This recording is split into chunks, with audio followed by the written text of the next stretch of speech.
The King of Androsica, Chapter 1. The Gaze. Beyond the Glass. The King of Androsica sat upon his glorious throne, carved from obsidian and inlaid with veins of gold that shimmered like lightning frozen in stone.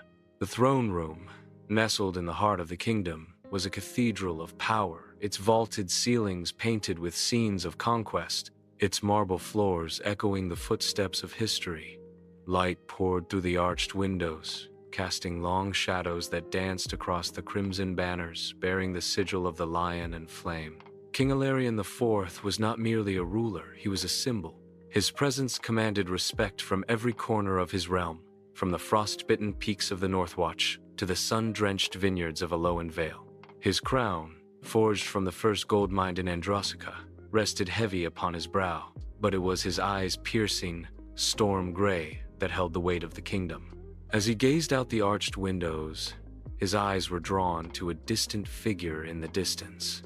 A lone rider, cloaked in midnight blue, galloped across the horizon where the forest met the plains.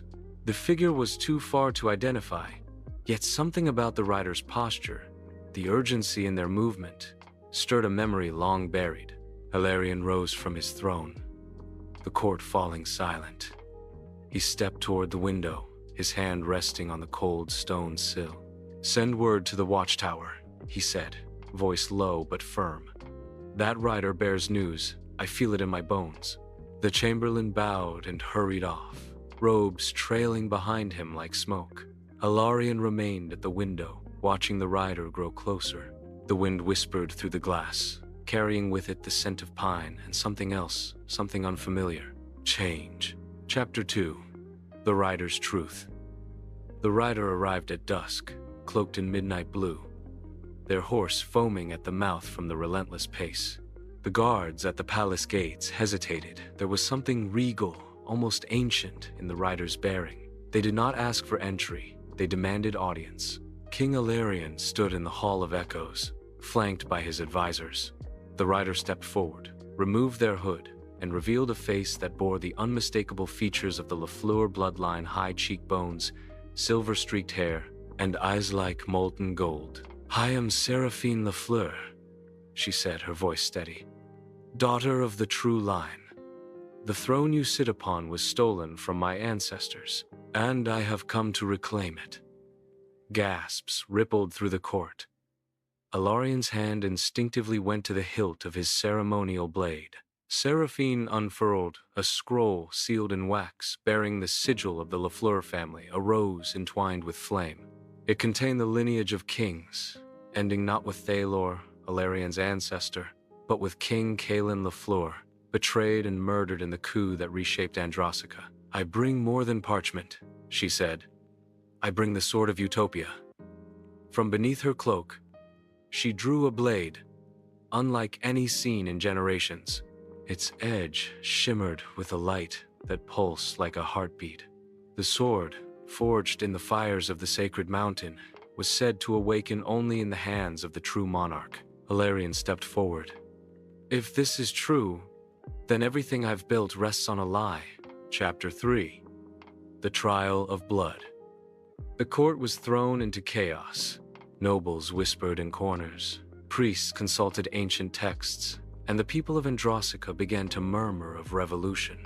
Alarion, torn between duty and truth, summoned the High Circle, a council of historians, mystics, and judges, to determine the legitimacy of Seraphine's claim. The Sword of Utopia became the centerpiece of the trial. Alarion attempted to wield it, but the blade remained cold, inert. When Seraphine held it, the sword sang a low, resonant hum that filled the chamber with light. Still, some doubted. The commander of the guard, loyal to Alarion, accused Seraphine of sorcery. The queen, ever silent, began to move pieces behind the scenes, meeting with foreign envoys, securing alliances, preparing for outcomes no one yet foresaw. Alarion, haunted by dreams of fire and roses, began to question everything. He visited the royal crypts, searching for signs, and found a hidden chamber beneath the tomb of Thalor. Inside, a shattered crown, a blood-stained journal, and a single line etched into stone. The rose shall bloom again when truth is sharper than steel. Chapter 4. The Reckoning. The day of reckoning came with thunder. The people gathered in the grand square, where Alarion and Seraphine stood before the throne. The high priestess declared that only one could rule and that the gods demanded a trial not of words, but of worth. A duel was proposed not to the death, but to revelation. Whoever the Sword of Utopia chose in battle would be crowned. The duel was fierce. Alarion fought with honor, Seraphine with fire. As their blades clashed, the sword began to glow brighter, until it broke free of Seraphine's grip and hovered between them. Then, it moved slowly, deliberately into Alarion's hands. But instead of awakening, it shattered. Silence fell. From the shards, a rose bloomed real, crimson, and pulsing with light. It floated to Seraphine's palm. The sword had chosen, not through violence, but through sacrifice. Alarion knelt. The throne is yours. I was its steward. You are its soul. Seraphine ascended the steps, not as a conqueror, but as a queen reborn. The LaFleur legacy had returned not to reclaim power, but to restore truth.